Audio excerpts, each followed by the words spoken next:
Hello दोस्तों, नमस्कार। मैं सतवीर यादव लेके आया हूँ आप सभी के लिए भारतीय राज्य व्यवस्था का एक महत्वपूर्ण टॉपिक, जिनके बारे में हम डिस्कस करेंगे आज बॉडीज के बारे में, निकाय। और निकाय में आज हम जानेंगे सबसे पहले राष्ट्रीय मानवाधिकार आयोग के बारे में। तो आज की क्लास में हम डिस्कस करने वाले हैं national human right commission. Okay, national human right commission के बारे में जानेंगे, राष्ट्रीय मानवाधिकार आयोग के बारे में चर्चा करेंगे कि राष्ट्रीय मानवाधिकार आयोग आखिरकार है क्या। तो बात करते हैं दोस्तों राष्ट्रीय मानवाधिकार आयोग, नेशनल ह्यूमन राइट कमीशन, जिसको हम शॉर्ट में बोले तो NHRC भी कहते हैं। NHRC, national human right commission, राष्ट्रीय मानवाधिकार आयोग। सबसे पहले तो इस इमेज को बहुत ध्यान से देख लीजिएगा। ये हमारी राष्ट्रीय मानवाधिकार आयोग का लोगो है, ठीक है। ये हमारा लोगो है जिसका मोटिव है सर्वे भवन्तु सुखिनः, ठीक है। ये इसका क्या है, मोटो है, सर्वे भवन्तु सुखिनः। हमें हमेशा एक सूर्यमुखी की तरह हमेशा क्या करना है, खुश रहना है, हैप्पी रहना है। यही इसका मोटो है कि हर एक व्यक्ति खुश रहे, आबाद रहे, ठीक है। राष्ट्रीय मानवाधिकार आयोग लगातार, नेशनल ह्यूमन राइट कमीशन लगातार इस पक्ष में प्रयास करता रहा है और आगे भी करता रहेगा। बात करें सबसे पहले यहाँ पर मानव अधिकारों के बारे में कि आखिरकार ये मानव अधिकार होते क्या हैं और क्या इनकी हमें आवश्यकता होती है और इनकी प्राप्ति के लिए क्या हमारी गवर्नमेंट ने प्रयास किए हैं। ओके दोस्तों, तो चलिए बात करते हैं कि व्यक्ति के सामाजिक जीवन की वे दशाएं जो मानव को समाज एवं कानून संबंधी कार्यों को संपादित करने की क्या देता है, पूर्ण स्वतंत्रता दे। ध्यान दीजिएगा, सामाजिक जीवन की ऐसी दशाओं की बात कर रहा है जो व्यक्ति को समाज एवं कानून संबंधी कार्य जो हैं उन्हें संपादित करने की क्या दे रहा है, स्वतंत्रता अगर देता है तो उसे हम क्या कहेंगे, मानव अधिकार कहते हैं, ह्यूमन राइट्स कहते हैं।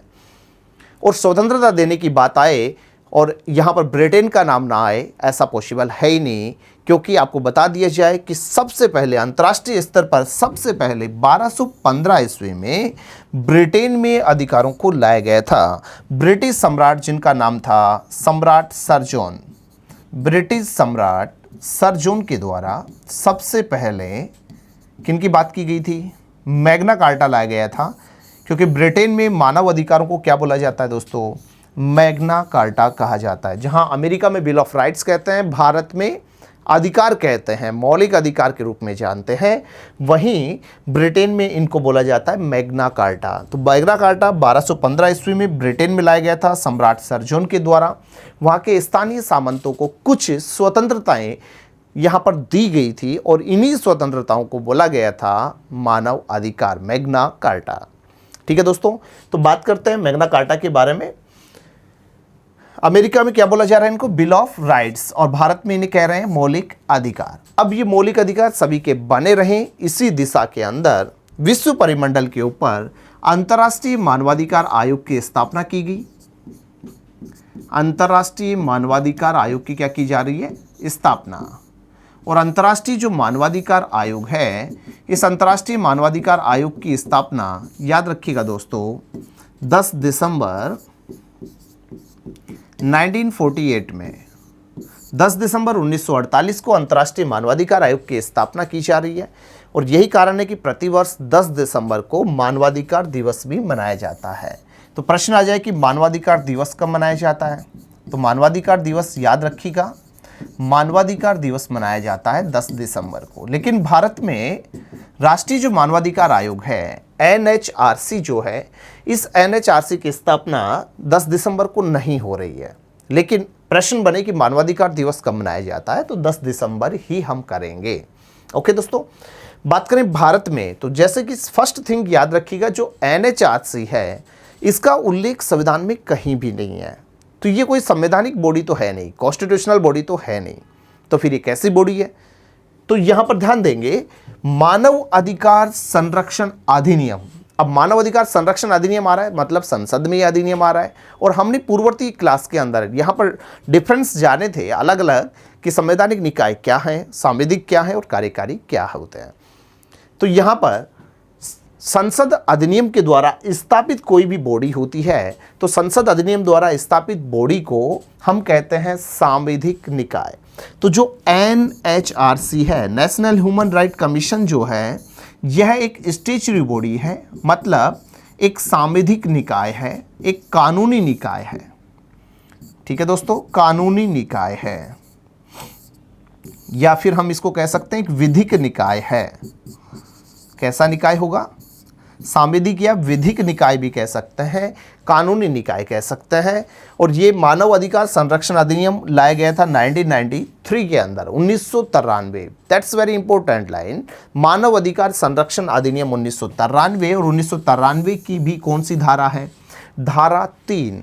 और धारा 3 के तहत केंद्र सरकार द्वारा राष्ट्रीय मानवाधिकार आयोग की जो स्थापना है, ये स्थापना की गई थी 12 अक्टूबर 1993।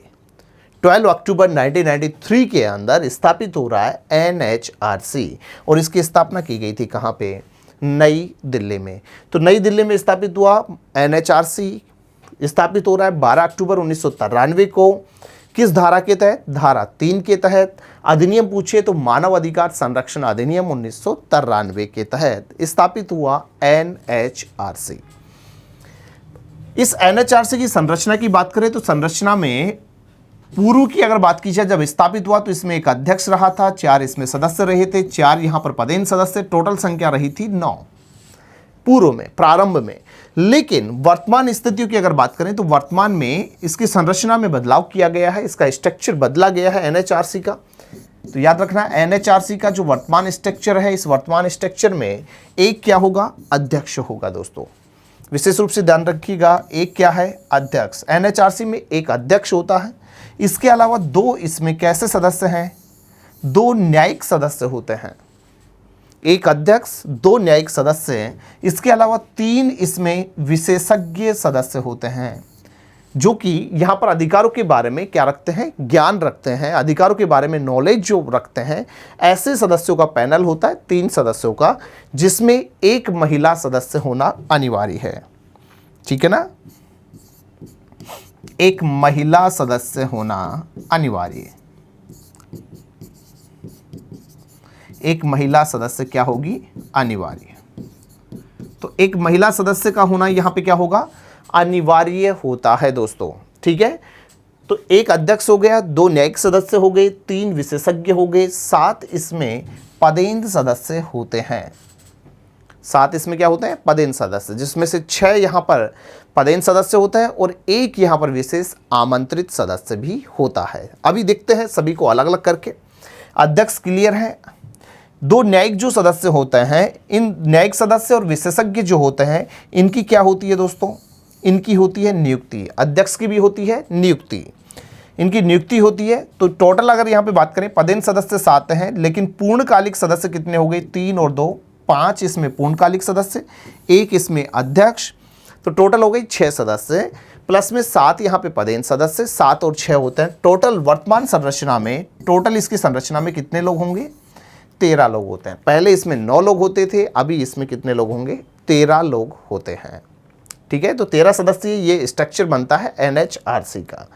2 जो न्यायिक सदस्य होते हैं, इन 2 न्यायिक सदस्यों में कौन होता है? एक तो होता है उच्चतम न्यायालय का, सुप्रीम कोर्ट का। कौन होगा? सेवानिवृत्त हो सकता है, या फिर कार्यरत न्यायाधीश हो सकते हैं, या फिर हाई कोर्ट की बात करें, उच्च न्यायालय का सेवानिवृत्त या फिर कार्यरत न्यायाधीश हो सकता है। याद रखिएगा, एक अध्यक्ष, 2 जो सदस्य होते हैं, उन 2 सदस्यों में कहाँ से होंगे? दोनों सदस्य न्यायिक सदस्य होंगे, और न्यायिक सदस्य सुप्रीम कोर्ट के यहाँ पर सेवानिवृत्त या वर्तमान कार्यरत न्यायाधीश, या फिर हाई कोर्ट के सेवानिवृत्त या वर्तमान न्यायाधीश, कार्यरत न्यायाधीश हो सकते हैं। जबकि 3 जो विशेषज्ञ होते हैं, इन 3 विशेषज्ञों में कौन होगी? एक महिला सदस्य होना भी क्या है? अनिवार्य होता है। जबकि बात करें यहाँ पर जो 7 जो पदेन सदस्य होते हैं दोस्तों, इन 7 पदेन सदस्यों में इनकी किसी भी प्रकार की कोई नियुक्ति नहीं होती, क्योंकि ये केवल औपचारिक पद के लिए आते हैं। ऐसे में इनकी नियुक्ति नहीं होगी, लेकिन ये आयोग के क्या माने जाएंगे? सदस्य माने जाते हैं। और इन 7 सदस्यों में कौन कौन होता है? तो फर्स्ट इज राष्ट्रीय अल्पसंख्यक आयोग का अध्यक्ष होगा, राष्ट्रीय अनुसूचित जाति आयोग का अध्यक्ष होगा, राष्ट्रीय अनुसूचित जनजाति आयोग का अध्यक्ष होगा, राष्ट्रीय पिछड़ा वर्ग आयोग का अध्यक्ष होगा। इसके अलावा राष्ट्रीय महिला आयोग की अध्यक्षा होगी। एक होगा दिव्यांगों के लिए जो मुख्य आयुक्त होता है वह होता है, जबकि एक होता है बाल संरक्षण आयोग का अध्यक्ष जो कि विशेष आमंत्रित सदस्य होता है। तो प्रश्न अच्छा बन सकता है कि एनएचआरसी में विशेष आमंत्रित सदस्य कौन होता है। तो विशेष आमंत्रित जो सदस्य होता है दोस्तों, वो विशेष आमंत्रित सदस्य बाल अधिकार संरक्षण आयोग का कौन होता है, अध्यक्ष होता है। क्लियर है ये बात। तो टोटल यहाँ पर 7 सदस्य जो कि अलग अलग यहाँ पर आयोगों के अध्यक्ष होते हैं। 3 यहाँ पर विशेषज्ञ जिसमें एक महिला सदस्य, 2 न्यायिक सदस्य जो कि सुप्रीम कोर्ट या हाई कोर्ट के सेवानिवृत्त या वर्तमान न्यायाधीश हो सकते हैं, एक अध्यक्ष होता है। आयोग में एक महासचिव भी होता है जो कि क्या कहलाएगा, मुख्य कार्यपालक अधिकारी होता है। अब बात करें यहाँ पर अध्यक्ष सदस्यों की नियुक्ति कौन करता है। अगर अपॉइंटमेंट की बात की जाए तो अपॉइंट जो करेगा, इनकी जो अपॉइंट करता है, नियुक्ति जो करता है, वो नियुक्ति कौन करता है दोस्तों, राष्ट्रपति। याद रखिएगा एनएचआरसी से सबसे इंपॉर्टेंट जो क्वेश्चंस निकलते हैं एग्जाम के लिहाज से दोस्तों, वो क्वेश्चंस निकलते हैं इसकी नियुक्ति से। तो नियुक्ति को हमें अच्छे से ध्यान में रखना है कि नियुक्ति कौन करेगा, राष्ट्रपति करता है। लेकिन राष्ट्रपति कैसे करेगा, प्रधानमंत्री की सलाह पर नियुक्ति करेगा राष्ट्रपति, लेकिन किसकी सलाह से, प्रधानमंत्री की सलाह से करता है। और प्रधानमंत्री की सलाह से एक समिति सिफारिशों पर ये करेगा, और इस समिति जो होगी एक उच्च स्तरीय समिति होती है, और इस उच्च स्तरीय समिति की सलाह पर यहाँ पर राष्ट्रपति क्या करेगा, नियुक्ति करता है। ओके, अब इस उच्च स्तरीय समिति में कौन होता है, सबसे इंपॉर्टेंट है ये उच्च स्तरीय जो समिति होती है, इसमें कौन हो गया, एक तो होता है प्रधानमंत्री जो कि समिति का अध्यक्ष होगा। ठीक है, उच्च स्तरीय समिति में कौन है, प्रधानमंत्री। तो प्रधानमंत्री समिति का क्या होता है, अध्यक्ष होता है। इसके अलावा लोकसभा का अध्यक्ष और लोकसभा में विपक्ष का नेता। प्रधानमंत्री, लोकसभा अध्यक्ष, लोकसभा में विपक्ष का नेता। वहीं राज्यसभा में विपक्ष का नेता, राज्यसभा में विपक्ष का नेता होगा। राज्यसभा का कौन होगा, उपसभापति भी होगा, राज्यसभा का उपसभापति। और लास्ट एक होता है भारत का गृह मंत्री। ठीक है दोस्तों, तो कौन कौन बताएंगे, एक तो बता दिया गया आपको प्रधानमंत्री, एक हो गया लोकसभा अध्यक्ष, एक लोकसभा अध्यक्ष हो गया, एक लोकसभा में कौन हो गया, विपक्ष का नेता हो गया, लोकसभा में विपक्ष का नेता हो गया,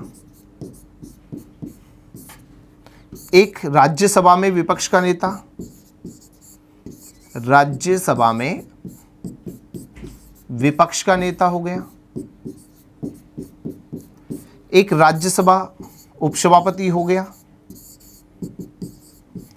राज्यसभा का कौन होगा, उपसभापति, और एक होता है भारत का गृह मंत्री। तो जो उच्च स्तरीय जो कमेटी होगी, जो समिति होती है, इस समिति में टोटल संख्या कितनी हो गई दोस्तों, तो समिति जो बन रही है उस समिति में प्रधानमंत्री क्या हो गया, अध्यक्ष हो गया है, एक अध्यक्ष हो गया। इसके अलावा टोटल हमारे पास में 5 सदस्य हो गए। तो टोटल समिति में सदस्य संख्या कितनी होती है, 6। तो यहां पर एनएचआरसी के अध्यक्ष सदस्यों की नियुक्ति कौन कर रहा है, राष्ट्रपति कर रहा है। और नियुक्ति राष्ट्रपति किस आधार पे कर रहा है, तो ध्यान दीजिएगा, नियुक्ति जो राष्ट्रपति कर रहा है प्रधानमंत्री की सलाह से करता है, उच्च स्तरीय समिति की सिफारिशों पर करता है, जिसमें कुल सदस्य संख्या होती है 6, जिसमें एक अध्यक्ष होता है प्रधानमंत्री। इसके अलावा लोकसभा का अध्यक्ष, विपक्ष का नेता, लोकसभा में विपक्ष का नेता, राज्यसभा विपक्ष का नेता, राज्यसभा का उपसभापति और भारत का गृह मंत्री। इन लोगों की एक यहाँ पर उच्च स्तरीय समिति गठित होगी, और इस उच्च स्तरीय समिति की सिफारिश पर राष्ट्रपति नियुक्ति करता है। याद रखिएगा दोस्तों, यहाँ पर मानवाधिकार संशोधन अधिनियम 2019, मानवाधिकार जो यहाँ पर संशोधन अधिनियम आ रहा है, पुनर्संशोधन अधिनियम जो लाया गया था 2019 में आ रहा है, और 2019 के तहत जो अध्यक्ष व सदस्य होंगे, ये अध्यक्ष व सदस्य पुनर्नियुक्ति भी इनकी की जा सकती है, तो पुनर्नियुक्ति के पात्र होंगे, यानी कि इनकी दोबारा से भी नियुक्ति की जा सकती है। पूर्व में ऐसा प्रावधान नहीं था, लेकिन वर्तमान में यहाँ पर ये प्रावधान किया गया है कि पुनर्नियुक्ति भी की जा सकती है। लेकिन साबित कदाचार हो या फिर दिवालिया हो या फिर आपराधिक प्रवृत्ति में पाया जाता है, ऐसा कोई भी आधार अगर है तो आधार पर पद से क्या किया जा सकता है दोस्तों, इनको हटाया भी जा सकता है। ओके, वेतन भत्तों की बात करें तो कहीं भी ऐसा कोई प्रोविजन नहीं किया गया है कि इनको वेतन भत्ते कितने दिए जाएंगे। वेतन भत्ते जो दिए जाएंगे उनका निर्धारण कौन करेगा, केंद्र सरकार यहां पर निर्धारित करती है कि किसको कितना वेतन मिलना चाहिए। बात करूं मैं कार्यकाल के बारे में, तो कार्यकाल जो होता है, अध्यक्ष व सदस्यों का जो कार्यकाल होता है वो कार्यकाल होगा 3 वर्ष या 70 वर्ष की आयु। और ये भी किसके तहत किया गया है, संशोधन अधिनियम 2019 के तहत कार्यकाल जो है अध्यक्ष व सदस्यों का कार्यकाल 3 वर्ष या 70 वर्ष की आयु कर दिया गया। क्लियर है दोस्तों। बात करें फाइनली यहाँ पर कार्यों के संदर्भ पे कि इनके कार्य क्या होंगे, तो एनएचआरसी के अंदर कार्य जो होता है, जो राष्ट्रीय मानवाधिकार जो संरक्षण आयोग है वो कार्य क्या करता है, सबसे फर्स्ट थिंग मानव अधिकारों के उल्लंघन की जांच करता है। अगर भारतीय राज्य क्षेत्र के अंदर किसी भी आधार पर किसी भी व्यक्ति के अगर अधिकारों का क्या हो रहा है, उल्लंघन किया जा रहा है, व्यक्ति को मूल रूप से अधिकारों की प्राप्ति नहीं हो रही है, चाहे फिर भले ही वह भारत का कैसा भी नागरिक है, उस नागरिक के यदि अधिकारों का उल्लंघन किया जा रहा है, गवर्नमेंट उनको सपोर्ट नहीं कर रही है या फिर एक समाज उनको प्रताड़ित कर रहा है, किसी भी व्यक्ति के साथ में अगर ऐसा होता है तो ऐसे में उन अधिकारों की क्या करेगा, जांच करना ही एनएचआरसी का सबसे मुख्य कार्य है। इसके अलावा केंद्र और राज्य से, केंद्र या राज्य से किसी भी विषय पर क्या मांग सकता है, रिपोर्ट मांग सकता है। तो किसी भी विषय पर रिपोर्ट मांगने का जो अधिकार है वो भी किसके पास होता है, एनएचआरसी के पास में होता है। साथ ही किसी न्यायालय में अगर कोई लंबित मानवाधिकार मुकदमे हैं, भारतीय राज्य क्षेत्र के अंतर्गत किसी भी न्यायालय के अंदर कोई भी लंबित मानवाधिकार मुकदमे हैं तो उनकी क्या करता है, यह जांच भी करता है। ठीक है, तो लंबित मानवाधिकार मुकदमों की क्या करेगा, जांच कर सकता है। साथ ही अंतर्राष्ट्रीय सम्मेलनों में क्या करता है, भागीदारी भी ये निभाता है। और फाइनली बात करूं तो राज्य सरकार की अनुमति पर, केंद्र के मामले तो ये निपटाएगा ही निपटाएगा, लेकिन इसके अलावा अगर राज्य सरकार अगर अनुमति देती है तो राज्य सरकार की अनुमति पर राज्य की जो जेल हैं और जो राज्य के जो सुधार गृह होते हैं, तो जेल व सुधार गृहों की क्या कर सकता है, जांच कर सकता है। राज्य की जेल और सुधार गृहों की क्या करता है, जांच भी एनएचआरसी करता है। याद रखिएगा दोस्तों, 1860 में लॉर्ड मैकाले के द्वारा जो रचित पुस्तक है जिसका नाम है भारतीय दंड संहिता, इंडियन पेनल कोड, और इस इंडियन पेनल कोड की जो धारा 4 है, इस धारा 4 के तहत जो अध्यक्ष व सदस्य जो होते हैं इनको क्या बोला गया है, लोक सेवक माना गया है। ठीक है ना, तो ये भी थोड़ा सा ध्यान में हमें रख लेना होगा। बात करें हम एनएचआरसी के जो प्रथम अध्यक्ष थे, प्रथम अध्यक्ष जो रहे थे उनका नाम था रंगनाथ मिश्र साहब। एनएचआरसी के प्रथम अध्यक्ष बने रंगनाथ मिश्र जी। वहीं एनएचआरसी के वर्तमान जो अध्यक्ष हैं उनका नाम है अरुण कुमार मिश्र, ए.के. मिश्र साहब। तो रंगनाथ मिश्र और ए.के. मिश्र, इसको जरूर याद रखिएगा। अरुण कुमार मिश्र वर्तमान में 30वें यहाँ पर क्या है, अध्यक्ष बने हैं एनएचआरसी के, जो कि अक्टूबर 2022 में इनको अपॉइंट किया गया था। ठीक है दोस्तों, तो ये था हमारा आज का टॉपिक जिसका नाम था राष्ट्रीय मानवाधिकार आयोग, एनएचआरसी।